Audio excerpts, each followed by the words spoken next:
upside down, that is what COVID-19 has done. COVID-19 has taught the entire world the power of exponentials. In investing and in economics, it is the most adaptable that will survive. Let's see what questions are there for the both of you.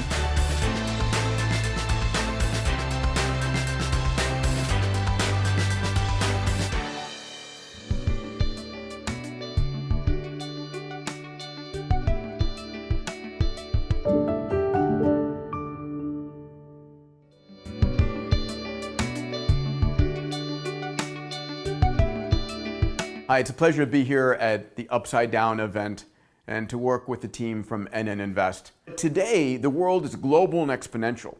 Things are not changing year to year, they're changing month to month.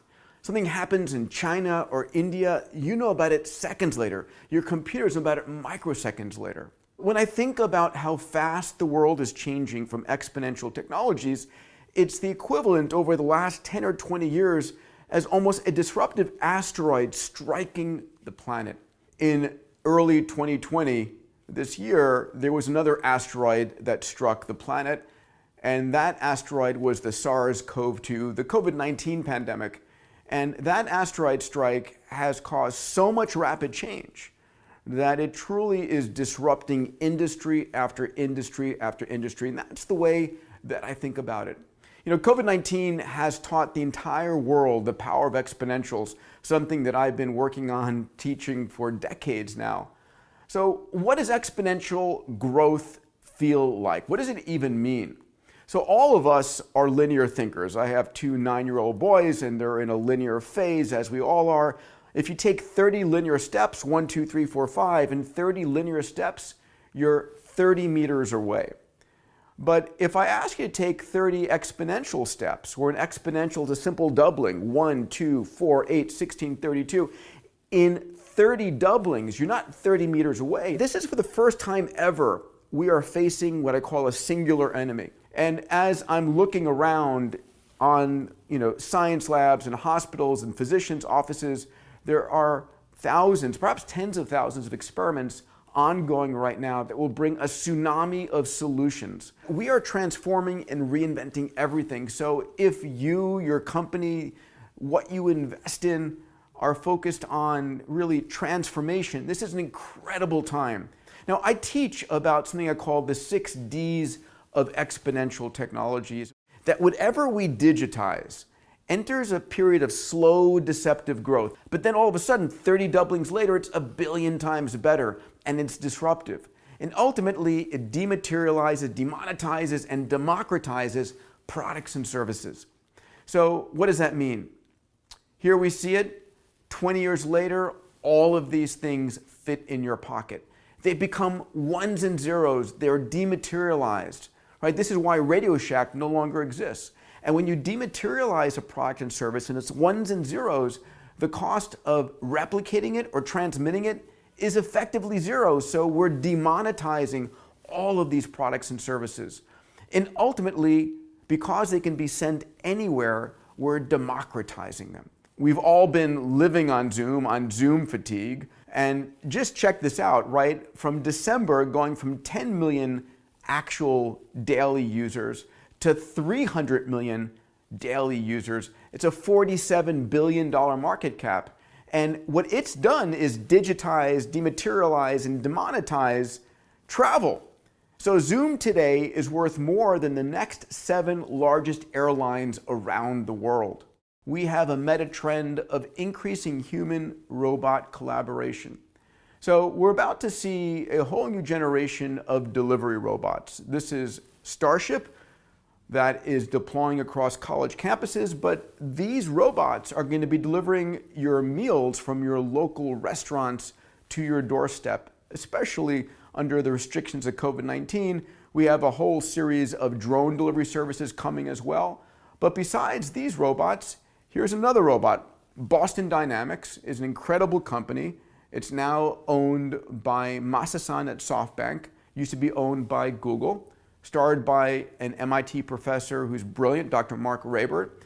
And every year, these robots get better and better, not because the sensors or the actuators, but because of the machine learning.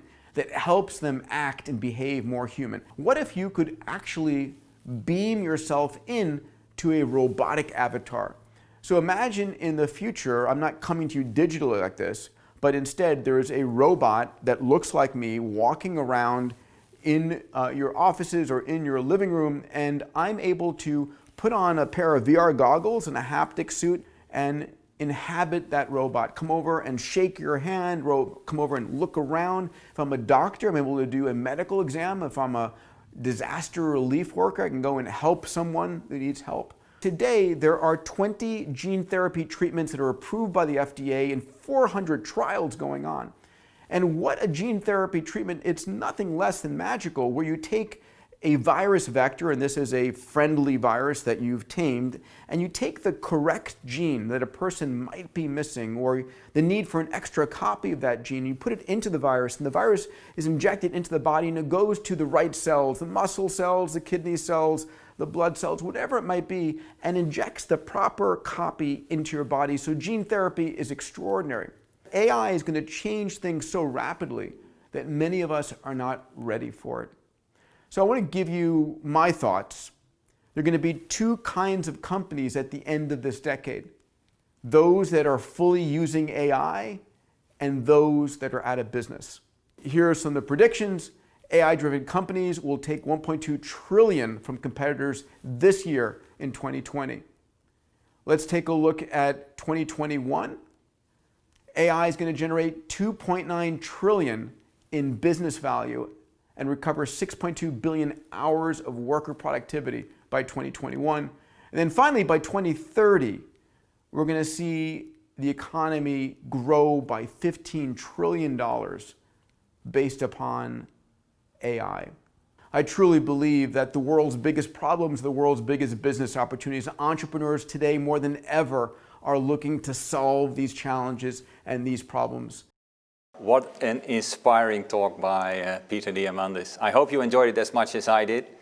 And it has so much connections to what I also want to talk about. But let me first, also from my side, really welcome you to this event. Great to be here, great to be able to connect with you in these challenging times.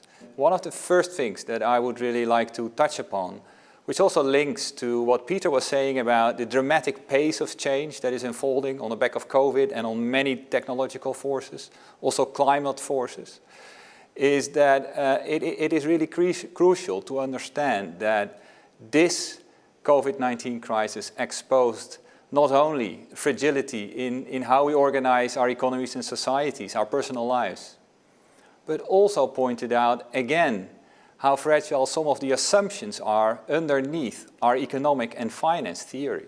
So for us at NNIP, it is therefore very central in how we approach investing to think about this in a way of entrepreneurial innovation. You see a number of data, alternative data that we never used to look at before, about the evolution of COVID contagion, about the degree of lockdowns, about the mobility that we see in different cities and countries, and measuring that on a daily basis, how these data have now become super relevant to capture what is actually happening underneath in our economic system. It also showcases you that you not only need to be open to this, exploring this type of data, putting them together in a comprehensive way and timely way, but also that you need to combine that with human insight. This crisis has, I think, created for all of us a reflection on what we care about most, what we value, what is most important to balance our lives. We strongly believe that will only further accelerate a transformation towards a more sustainable economy. And if that transformation and shift in behavior is taking place, from an investment perspective, the need to really accelerate, maybe in an exponential way, in terms of responsible way of investing, I think is only getting bigger. Already, we integrate ESG factors in close to 70% of the assets that we manage and the investment processes that we use for that. One of the most fascinating and really positive lessons or experiences from this whole COVID-19 crisis has been that it was another proof point that future-proof business models are better able to digest these types of unexpected shocks. that they have embedded probably also a better way to adapt, but also care more about what is critical in the future to be successful as a business. Our own sustainable investment strategies had an amazing performance over this period, but it was not only at NNIP. You can see in the articles here, also on the slide, it was really an industry-wide phenomenon.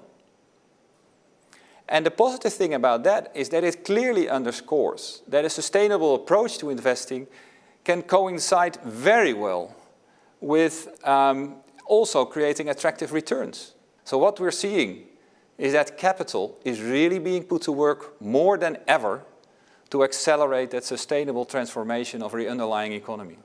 If you look back, just 3-4 months ago, what has happened over that period?